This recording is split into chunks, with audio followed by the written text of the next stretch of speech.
Hey everyone, welcome back to another lesson here on the channel. Today we're going to be talking about one thing that you need to be doing as an Amazon seller to improve your product, right? You always want to have a better quality product than your competition, but how could you know the quality of your competition's product just by looking at it? So we're going to be getting into that more today. If that sounds like something you'd be interested in watching, be sure to stick around to the end. Be sure to like and subscribe if you haven't already, but without further ado, let's get right into it. So we're here in my computer, okay? And we're going to be talking about ordering your competitors' products. Yeah, that's right. You got to spend some money out of that business bank account on your competitors, temporarily help them with a sale for the sake of research. Now, you can return this product, so it's not like you have to keep their product. It's probably a good idea to return it. If you're not actually going to be using it, you don't need to spend that. But what I wanted you to talk to you about here today was going out and ordering your competitors' products so that you can figure out what exactly they're doing after the sale happens. We could see what happens before the sale happens, but what's going on behind the scenes? Do they have an insert card? What does their packaging look like? Do they have a instruction manual, or do they have spare pieces that aren't included in their listing? So let's get right into that.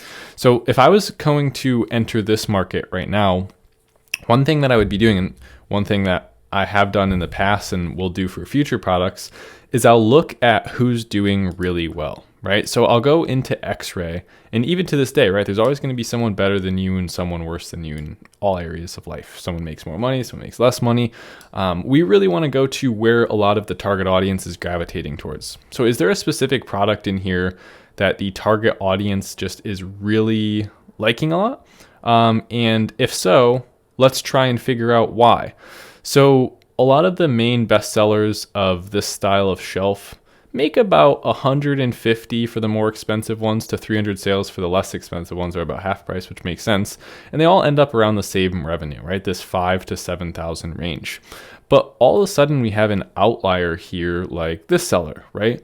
They have quite a different style of shelving, and they're being rewarded for that with almost triple the reviews, triple the sales of most sellers.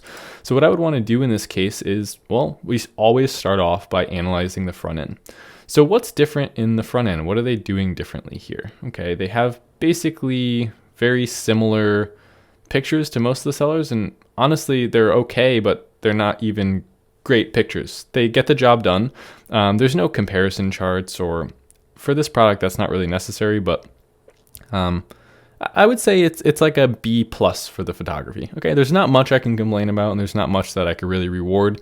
It's just pretty much meeting expectations of the photography. So it's obviously good enough to get them plenty of sales and plenty of reviews. So we'll move on from that. How's their copywriting look? Well, their bullet points, without reading every single word of it, look pretty optimized. They're filled out completely. They have a lot of keywords in there. So then I would scroll down to their sales rank history. This is kind of how the theme of this would go. You know, how has their sales been throughout the time they've been selling? Looks like they really have a problem with going out of stock. It looks like every couple of months they go out of stock, which is not a bad problem to have if you can rebound from that. And then what are customers saying about it? That's all the information that we have access to right now. We could in fact even look at what it looks like once people put it up in their homes, but I don't even see it in this picture. That's a weird picture to include. But what we can't see is, what does the packaging look like? Okay, what did the insert card say if they had one? And this will release a very good piece of information for us. It's going to tell us if we can beat them at this part of selling this product. Because right now they're definitely winning in the game of presentation and conversion rate, right? They have this very minimalist shelf. They're selling it for a very low price. Their margins are probably not the greatest, but they're probably not the worst because they're not in small oversize. This is probably large standard size. So as far as right now, all I could do if I wanted to compete with them is go on Alibaba, try and find something that's similar, make my own competitive change to this product, and then list it. But what I don't know is, how did they get 186 reviews in the last 200, 300 days? Are they just doing that all through email? We could assume they would be if they don't have an insert card. But the big thing here is we don't see their packaging in this picture. We don't see their insert insert card in any of these pictures. Let's go see exactly what those things say, because that'll tell us how they're getting this 4.7 star rating out of 160 reviews, or 186 reviews, excuse me. That'll give us the competitive edge of designing not only an equal packaging or insert card to them, but better.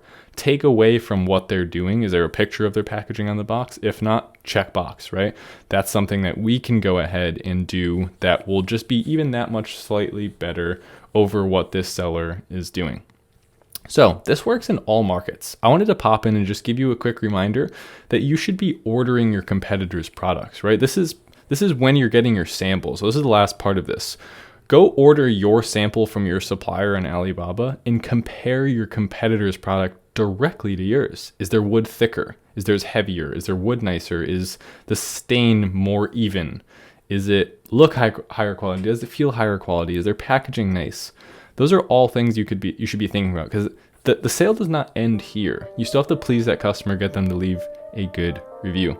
So that's going to do it for today's video. Just a quick reminder to go in and take that extra step when you want to be a fierce competitor. If you enjoyed today's video, be sure to leave a thumbs up down below, and if you didn't, a thumbs down. As always, I'll be seeing you here on the channel tomorrow for another video, so be sure to subscribe so you don't miss it. Thanks so much. Later.